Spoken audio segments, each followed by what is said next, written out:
नमस्कार। उपचुनाव का अखाड़ा तैयार है और इस अखाड़े में लड़ने वाले पहलवानों के नाम भी। कौन किस पर कितना भारी पड़ेगा यह जानने के लिए जनता उतनी ही उत्सुक है जितने पहलवानों के समर्थक।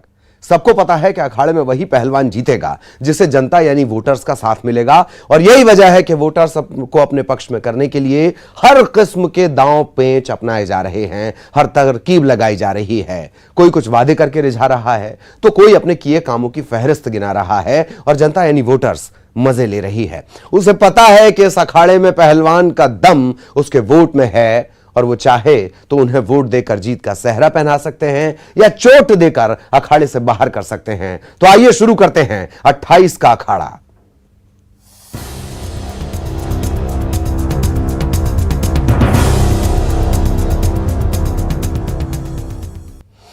और कांग्रेस उम्मीदवार फूल सिंह बरैया का वीडियो वायरल हो रहा है उपचुनाव में। हालांकि ये पुराना वीडियो है, लेकिन 2015 का ये वीडियो है, और अब इस उपचुनाव में 28 के अखाड़े में यह वायरल हो रहा है। रानी लक्ष्मीबाई को वीरांगना कहने से इनकार किया था इन्होंने उस सभा में। साल 2015 का यह वीडियो बताया जा रहा है। भांडेर से कांग्रेस के उम्मीदवार हैं फूल सिंह बरैया, और अब उनका 2015 का वीडियो सामने आ रहा है।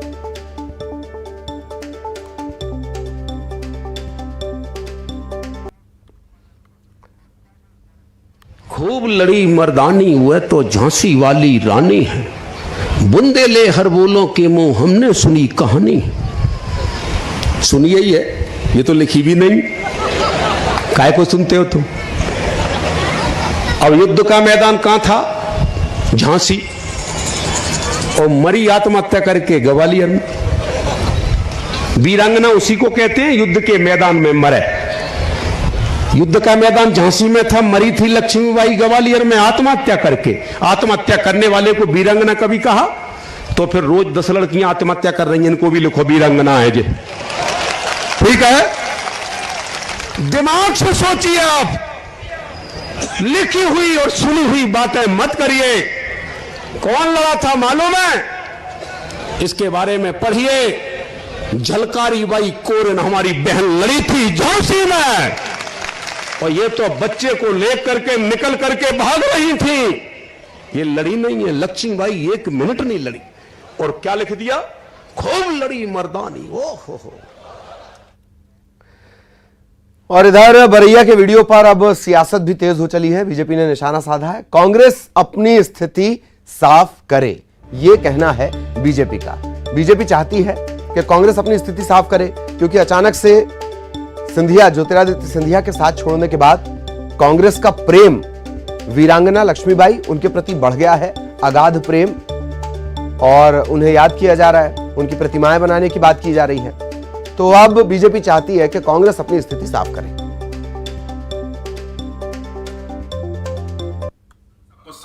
कांग्रेस के भांडेर के प्रत्याशी श्रीमान फूल सिंह बरैया जी के रानी लक्ष्मीबाई के बारे में, जो 1857 के संग्राम की नायिका थी, अपशब्द अपमानजनक भाषा वाला भाषण का वीडियो सरेआम वायरल हो रहा है।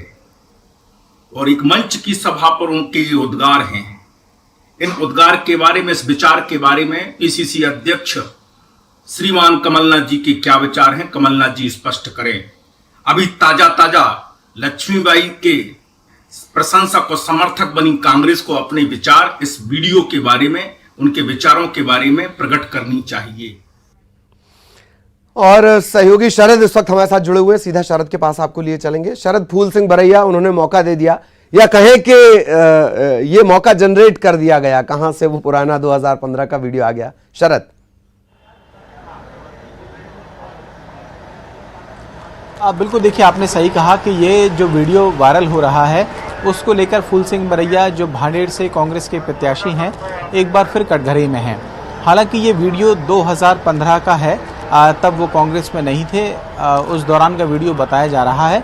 और जिस तरीके की भाषा उन्होंने इस्तेमाल की है उसको लेकर बहुत सारे सवाल हैं। देखिए, इस विषय पर ललित हमको 2 पहलुओं पर बात करनी होगी।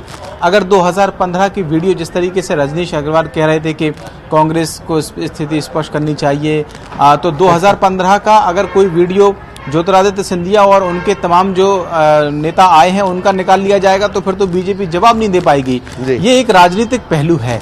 लेकिन नेताओं को ये सोचना चाहिए कि जो महापुरुष हैं या जो ऐसी वीरांगनाएं हैं जिन्हें हम गौरव मानते हैं, अपने देश का गौरव मानते हैं, उनको उनके बारे में पढ़ के हम बड़े हुए हैं, वो आखिरकार उनके बारे में जब भी बोलें सोच समझकर बोलना चाहिए। फूल सिंह बरैया जिस तरीके की भाषा का इस्तेमाल उन्होंने किया, 2015 के बारे में हम बात कर रहे हैं और रानी लक्ष्मीबाई के बारे में बात किया, पूरा जीवन गुजर जाता है। मुझे याद है कि सिर्फ हम ही नहीं, हमारे पिताजी, हमारी माताजी और संभवतः उनके भी पिताजी यही सुनते आए हैं, खूब लड़ी मर्दानी वो तो झांसी वाली रानी थी। ये फूल सिंह बरैया पता नहीं कौन सा इतिहास 2015 के पहले पढ़े थे, इस तरीके की भाषा इस्तेमाल कर रहे हैं। जहां तक उन्होंने बात आत्महत्या की है तो ये तो सब जानते हैं कि रानी लक्ष्मीबाई का किस तरीके से झांसी में मुकाबला हुआ, फिर वो कालपी बिठूर भी गई और फिर ग्वालियर तक पहुंची। जहां के बारे में फूल सिंह बरैया कह रहे हैं कि उन्होंने आत्महत्या की है, उनको थोड़ा सा वहां जाना चाहिए उस समाधि के पास में और देखना चाहिए कि उस समाधि स्थल के ठीक सामने की जो मिट्टी है वो आज भी लाल है और वो इसीलिए कही जाती है कि वो लाल कर रहे हैं कि भाई शब्दों का बहुत संभल कर इस्तेमाल करें। तो 2015 की तुलना में 2020 आते आते तक तो संस्कार और मर्यादाएं दोनों ही गायब हो चुकी हैं। तो ये साल तो और ज्यादा इतिहास में याद रखा जाएगा, काले इतिहास में शब्दों के लिहाज से। शरद,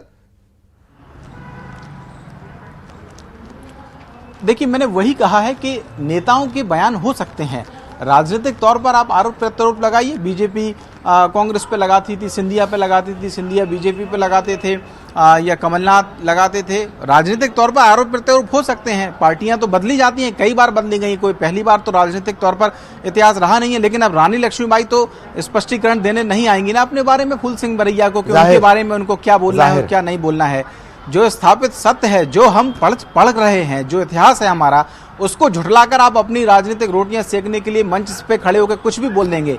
एक खुला मंच किसी को किसी भी तरीके का ज्ञान देने की आजादी तो नहीं दे सकता, चाहे फिर वो 2015 हो या 2000 की बात हो। राजनीतिक तौर पे हो सकता है कि सिंधिया कांग्रेस में थे, आज बीजेपी में है, कल किसी और पार्टी। फूल सिंह बरैया ने खुद कितनी पार्टियां बदली हैं, तो ये अलग बात है। लेकिन बात महापुरुषों के लिए किए जाने वाले शब्दों के इस्तेमाल की है कि उनकी गरिमा का ध्यान रखना चाहिए। कम वो बात चाहे 2020 में कही जाए, 2015 में कही जाए या उससे पहले कही जाए, कम से कम वो गौरव छोड़ देने चाहिए जो हमारे इतिहास से जुड़े हैं और जिनके बारे में जो शब्द आपने इस्तेमाल किया है, स्थापित सत्य। बहुत बहुत शुक्रिया शरद आपका इस तमाम जानकारी के लिए। सहयोगी शरद हमारे साथ जुड़े हुए थे। अब जरा संकल्प पत्र की बात करेंगे। बीजेपी के संकल्प पत्र पर वीडी शर्मा ने चर्चा की। हम आज उनका यह कहना है कि 28 सीटों पर संकल्प पत्र जारी कर रहे हैं और संकल्प पत्र में स्थानीय विकास के मुद्दों को जगह दी गई है। कांग्रेस के सिंधिया की फोटो वाला बयान जो आया था बीच में, उसे मुद्दा बनाने पर उन्होंने कहा कि कांग्रेस के पास फजूल के मुद्दे उठाने के अलावा और कोई काम नहीं बचा है। बीजेपी आज 28 सीटों के लिए अपना संकल्प पत्र जारी करने जा रही है। हमारे साथ इस वक्त बीजेपी के प्रदेश अध्यक्ष वीडी शर्मा जी हैं। वीडी शर्मा जी, आज 28 तारीख है, 28 सीटों पर 28 संकल्प पत्र आपके। आज भारतीय जनता पार्टी अपने सभी विधानसभाओं के जो संकल्प पत्र हैं उनको जारी करेगी। स्थानीय स्तर पर जो भी हमारे वहाँ प्रदेश की जो लीडरशिप है वो जगह जगह पर उन स्थानों पर 28 संकल्प पत्र जारी होंगे आज। सर, कौन कौन से ऐसे विषय हैं जो आप लोग संकल्प पत्र में, क्योंकि कांग्रेस तो पूरा एक मिनी वचन पत्र लेकर आई है। देखिए, कांग्रेस के वचन पत्र वगैरह से कोई हमारा सरोकार नहीं है, लेकिन मध्य प्रदेश के अंदर उन विधानसभाओं में जो विकास के जो मुद्दे हैं उन मुद्दों पर भारतीय जनता पार्टी के उन सभी कार्यकर्ताओं ने बैठकर कि इस क्षेत्र के विकास के लिए क्या आज आवश्यकता है और जो भारतीय जनता पार्टी ने इन 6 महीनों में किया है और उसके आधार पर आगे और क्या रणनीति विकास की बनेगी, वही सारे मुद्दे उसके अंदर हैं। एक विषय कांग्रेस की ओर से उठाया गया कि पहले से भी पोस्टर से गायब थे सिंधिया जी की तस्वीर, अब कह रहे हैं कि वचन पत्र से भी गायब है। कांग्रेस के पास इसके अलावा और कुछ नहीं। कांग्रेस अपनी चिंता करे कि उनके पोस्टर में क्या और क्या नहीं है। भारतीय जनता पार्टी अपने पद्धति के आधार पर काम करती है और भारतीय जनता पार्टी में जहाँ जो आवश्यक है वहाँ सब लोग हैं।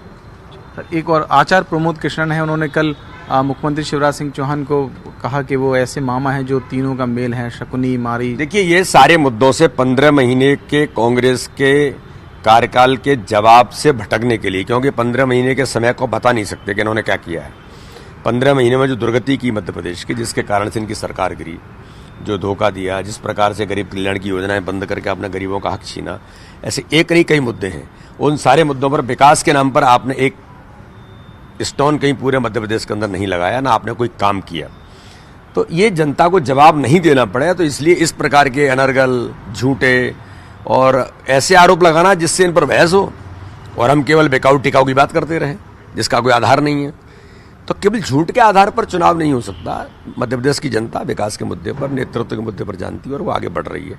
इसलिए ये मुद्दों से भटकाने के लिए आचार्य प्रमोद कृष्णन कौन है, क्या है आपका अस्तित्व, कहां से आए आप, क्या है मध्य प्रदेश से आपका संबंध, वही मिर्ची बाबा, कंप्यूटर बाबा, आचार्य प्रमोद कृष्णन, इनके बल पर कोई चुनाव होते हैं क्या? अरे चुनाव जनता के बीच जाओ, विकास के मुद्दे की बात करो, नेतृत्व की बात करो। कमलनाथ जवाब देना, दिग्विजय सिंह जवाब देना 15 महीने का। तो इन मुद्दों से भटकाने के लिए इनके प्रयास हैं जो मध्य प्रदेश की जनता जान चुकी है। तो ये है बीजेपी के प्रदेश अध्यक्ष वीडी शर्मा जो हमसे बात कर रहे थे। उनका कहना यह है कि आज जो संकल्प पत्र जारी हो रहे हैं बीजेपी के, उनमें स्थानीय मुद्दों को खासतौर से जगह दी जाएगी। जहां तक बात सिंधिया की तस्वीर को लेकर है तो ये विषय उठाना कांग्रेस के लिए फिजूल की बात है। कैमरामैन दीपक के साथ शरद श्रीवास्तव, न्यूज़ 18 भोपाल। और इधर मध्य प्रदेश में 28 सीटों पर होने वाला विधानसभा उपचुनाव नेताओं के बिगड़े बोल के लिए भी सुर्खियों में है। अपने बयानों की वजह से नेताओं को चुनाव आयोग का नोटिस मिल चुका है, लेकिन बावजूद इसके नेताओं के विवादित बयान लगातार जारी हैं। आचार्य प्रमोद कृष्णन ने एमपी के सीएम शिवराज सिंह चौहान पर हमला बोल दिया। मंगलवार को करेरा विधानसभा में कांग्रेस प्रत्याशी त्यागीलाल जाटव के समर्थन में चुनावी सभा को संबोधित करने के लिए आचार्य प्रमोद पहुंचे हुए थे। इस दौरान उन्होंने मुख्यमंत्री शिवराज सिंह चौहान की तुलना मारीच, कंस और शकुनी से कर दी। बीजेपी प्रदेश अध्यक्ष वीडी शर्मा ने पलटवार भी किया। उन्होंने कहा कि कांग्रेस की तरफ से इस तरह के बयान मुद्दों से जनता को भटकाने के लिए दिए जा रहे हैं।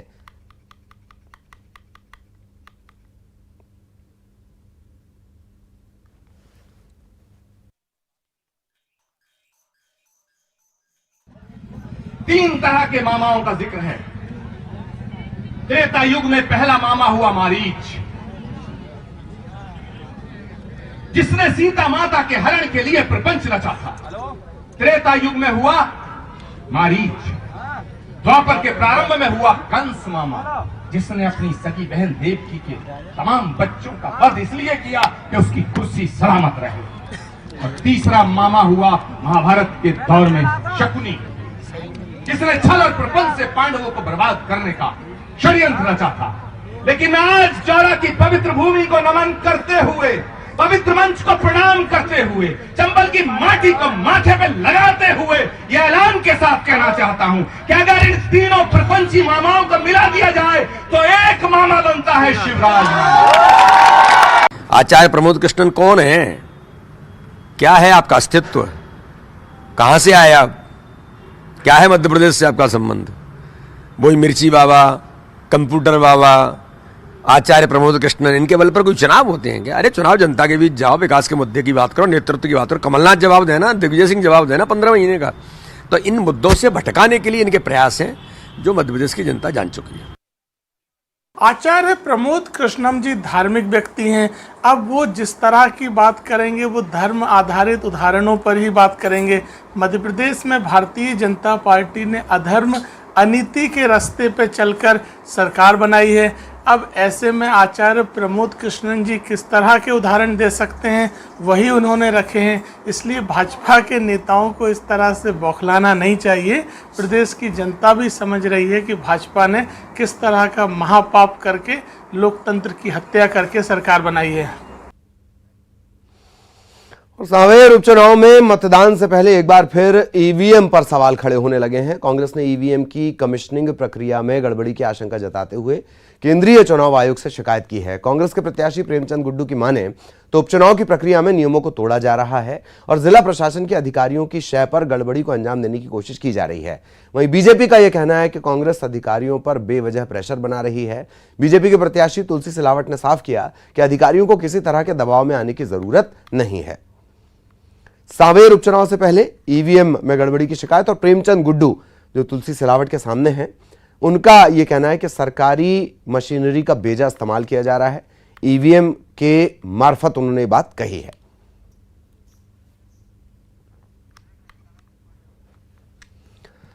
और यहां रुकेंगे एक ब्रेक के लिए।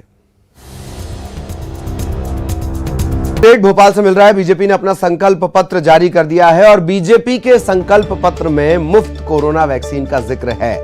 प्रदेश के हर व्यक्ति को मुफ्त में कोरोना वैक्सीन मिलेगी। बीजेपी की सरकार मुफ्त में कोरोना वैक्सीन देगी। विधानसभा स्तर पर ये जारी किए जा रहे हैं संकल्प पत्र। 28 विधानसभाएं और 28 संकल्प पत्र जारी किए जा रहे हैं। मुफ्त में कोरोना वैक्सीन मिलेगी, ये मेंशन किया गया है इस संकल्प पत्र में। बिहार चुनाव में भी संकल्प पत्र में मेंशन किया गया था कि कोरोना वैक्सीन दी जाएगी। तो और क्या कुछ है इसमें संकल्प पत्र में, वो भी हम जानेंगे। दरअसल ये 28 जो सीटें हैं उन्हें लेकर ये संकल्प पत्र जारी किया गया है। सहयोगी शरद इस वक्त हमारे साथ जुड़े हुए हैं, सीधा शरद के पास चलेंगे और शरद, हम जानेंगे और क्या क्या इस संकल्प पत्र में है। पर सवाल मेरा सबसे पहला ये रहेगा कि जो सूबे की सरकार है उसकी जिम्मेदारी है ये 7.25 करोड़, 8 करोड़ या 10 करोड़ के तकरीबन ये जिम्मेदारी है, उन सबको स्वस्थ रखना भी जिम्मेदारी है, कोई कोरोना से किसी की मौत ना हो। वो संकल्प पत्र नहीं है शरद। अब बिल्कुल देखिए, आपने सही कहा, लेकिन दरअसल बड़ी बात यह भी है कि अभी तो कोरोना की वैक्सीन आई नहीं है और उसके बावजूद इस तरीके के अगर वायदे दिए जाएं तो फिर ये कहां तक उचित है और कहां तक अनुचित है, इसका फैसला खुद जनता करेगी। लेकिन ऐसा नहीं है कि सिर्फ मध्य प्रदेश में ही इस तरीके का वादा किया गया हो। बिहार में और उससे पहले भी हमने देखा है कि किस तरीके से बीजेपी की ओर से ऐसी बातें की गई हैं कि जो मुफ्त कोरोना वैक्सीन है वो दी जाएगी। हालांकि मध्य प्रदेश के मुख्यमंत्री शिवराज सिंह चौहान इससे पहले भी ये कह चुके थे कि कोरोना की वैक्सीन जब आएगी तो मध्य प्रदेश के जो लोग हैं उनको मुफ्त में दी जाएगी। हालांकि फिर बाद में ये बात भी सामने आई कि मुफ्त में वैक्सीन केवल गरीबों को दी जाएगी या सबको दी जाएगी। लेकिन अब जो बीजेपी का संकल्प पत्र जारी किया गया है आज, वो हालांकि सारे विधानसभा क्षेत्रों में जारी किया जा रहा है, अलग अलग विधानसभा क्षेत्रों में। तो बीजेपी ने अपने संकल्प पत्र में वैसे तो स्थानीय जो विषय हैं उनको रखा है। उदाहरण के लिए सुर्खी का अगर एक है संकल्प पत्र तो वहां किया जाएगा, लेकिन एक प्रदेश स्तर पर उन्होंने एक कॉलम बनाया है जिसमें बाकायदा लिखा गया है कि बीजेपी की सरकार मध्य प्रदेश के हर व्यक्ति को मुफ्त में कोरोना की वैक्सीन उपलब्ध कराएगी। तो कहीं ना कहीं ये जो कोरोना की वैक्सीन है वो भी अब एक चुनावी मुद्दा बन गया है। मध्य प्रदेश में पहले बयान सामने आया था, लेकिन अब अधिकृत तौर पर बीजेपी का जो संकल्प पत्र जारी हो गया है, भले ही अलग अलग विधानसभा क्षेत्रों में हो, लेकिन एक बात जो कॉमन कही गई है सब जगह कि वो कोरोना की जो वैक्सीन होगी वो मुफ्त में दी जाएगी प्रदेश में सभी जो जितने भी लोग हैं उनको जब आ जाएगी तब। लेकिन वही बात है कि अभी तो वैक्सीन की कई संभावनाएं आने वाले कई दिनों तक भी नहीं है। हालांकि अलग अलग ट्रायल चल रहे हैं, अपने देश में भी कई स्तर के ट्रायल चल रहे हैं, लेकिन इस वैक्सीन को चुनावी मुद्दा बनाना कहां तक जायज़ है, ये जैसा कि मैंने कहा कि जनता खुद तय करेगी। और जो दूसरी बात आपने कहा कि निश्चित ही ये सरकार की जिम्मेदारी है कि वो हर व्यक्ति को स्वस्थ रखे और उनकी परेशानियां अगर कोई है स्वास्थ्य के लिहाज से तो उनको भी दूर करे। लेकिन ये दरअसल वक्त ही कुछ राजनीतिक तौर पर ऐसा चल रहा है जहां पर छोटी छोटी चीजें, छोटे छोटे बयान या कह सकते हैं छोटे से ज्यादा गिरे हुए बयान भी हैं, जिन्हें लगता है लोगों को राजनीतिक तौर पर, नेताओं को खासतौर से, लोगों को ना कहा जाए, नेताओं को कि राजनीतिक फायदे हो सकते हैं, तो वो इस्तेमाल किए जा रहे हैं। मैं आपके दूसरे शब्द को पकड़ना चाह रहा हूं, गिरे हुए बयान ज्यादा हैं, खासतौर पर जैसे शरद आपने तो बड़ा जमीन, अभी आपने ग्वालियर चंबल अंचल को नाप कर आए हैं आप, कोई वहां चर्चा करता है कभी कुपोषण को लेकर, कोई वहां नल जल को लेकर कोई चर्चा करता हुआ नजर आता है कोई नेता, या एनसीआरबी के आंकड़े जो हर साल आपको थप्पड़ मारते हैं, अगर ये सब हटा दिया जाए तो सिर्फ बयान ही बचेगा, एक्टिंग बचेगी, अदाकारी बचेगी, वही नजर आता है। शरद, देखिए ये चुनावी मुद्दा नहीं बन पाते हैं जो जनता से जुड़े हुए या हित से जुड़े हुए विषय हैं। यही वजह है कि नेताओं को इधर उधर की बातें करनी पड़ती हैं। मामा की भी जैसे हम बात कर रहे थे कुछ वक्त पहले, कल की ही बात है, जौरा में आचार्य प्रमोद कृष्णन जो स्टार प्रचारक हैं कांग्रेस के, उन्होंने एक बयान दे दिया। 3 मामाओं की तुलना उन्होंने मारीच, शकुनी सबकी शिवराज सिंह चौहान में कर दी। इमरती देवी कुछ भी इस्तेमाल पूर्व मुख्यमंत्री के लिए कर रही, उनको हालांकि आइटम कहा वो भी गलत था पूर्व मुख्यमंत्री ने जब इस्तेमाल किया, लेकिन जब इमरती देवी ने कहा तो फिर उन्होंने भी कई तरीके की शब्द उनके खिलाफ में इस्तेमाल किए। तो जब दरअसल जनता के मुद्दे उठाने में लगता है नेताओं को शायद उतना फायदा नहीं होगा, क्योंकि इनको पूरा कर पाना उनके लिए भी राजनीतिक तौर पर उनकी प्राथमिकता में शामिल नहीं रहेगा। शायद वो ये समझते होंगे, यही वजह है कि इधर उधर की बयानबाजियां करते हैं और ये मुद्दे जो जुड़े हुए हैं आम जनता के हितों से वो पीछे छूट जाते हैं। जनता को भी देखना होगा, सबसे बड़ी जिम्मेदारी तो आम जनता की है, जो मतदाता है उसको ये देखना होगा कि कौन ऐसा व्यक्ति है जो इधर उधर की बात करता है, या कौन ऐसा व्यक्ति है जो केवल उसके हित की बात करता है और उसके हित पर अड़िग रहता है। तो ये जनता को फैसला करना होगा। राजनीति में नेता चुनावी फायदे के लिए कई बार ऐसे बयान या ऐसे वायदे कर जाते हैं जिन्हें शायद पूरा नहीं किया जाता है या नहीं हो पाते हैं। यही मैं आपसे जानना चाह रहा था, सारी बातों को मैं यही आपसे जानना चाह रहा था कि नेताओं का तो हमने एक पक्ष रख दिया, अपने इन मूल मुद्दों को लेकर बहुत सारे ऐसे मुद्दे हैं, जैसे अंडे का सवाल अंडा ही हो चला है, कुपोषण का मैंने अभी जिक्र किया, 11 लाख बच्चे कुपोषित हैं। ऐसा ही एक अगर बात की जाए तो लोगों में क्या आपको नजर आता है? आपने बिल्कुल ग्रॉस रूट पर जाकर जब लोगों से चर्चा की, अवेयर हैं नहीं हैं, बात करते हैं नहीं करते हैं, बहुत शॉर्ट में प्लीज शरद। देखिए, ये जो डेवलपमेंट है वो तो जनता का एक मुद्दा हमेशा से रहता ही है। वो ये चाहते हैं कि जहां वो रहते हैं, जिस गांव में रहते हैं, वहां सड़कें हो, पानी की व्यवस्था हो, स्वास्थ्य की जो व्यवस्था है वो बेहतर हो, या जिस विधानसभा क्षेत्र में वो रहते हैं। तो ऐसी उम्मीद तो पब्लिक करती है, लेकिन कहीं ना कहीं पब्लिक की राय भी बढ़ जाती है। कई ऐसी सीटें हमने ग्वालियर चंबल में देखी जहां पर बातें भले डेवलपमेंट की जाती हो, लेकिन हार जीत का जो फैक्टर है वो जातिगत आधार पर ही तय होगा। वो ठाकुर है, वो ब्राह्मण है, या वो अनुसूचित जाति वर्ग का है। मैं आपको रोकना चाह रहा हूं, ये चर्चाएं तो खैर लंबी चलेगी, आप हमारे साथ बने भी रहिएगा, लेकिन इस बुलेटिन में वक्त हमें इतनी चूंकि इजाजत दे रहा है, आप हमारे साथ बने रहिएगा। ये बहुत दिलचस्प मुद्दा है संकल्प पत्र का। दरअसल ये संकल्प पत्र अब ऐसे नजर आने लगे हैं, किसी भी पार्टी का हो, वचन पत्र ले लीजिए, संकल्प पत्र ले लीजिए, कि ये ऐसे नजर आते हैं दरअसल जो वादे कभी पूरे होने नहीं हैं। इसी के साथ इस प्रस्तुति में इतना ही। नमस्कार।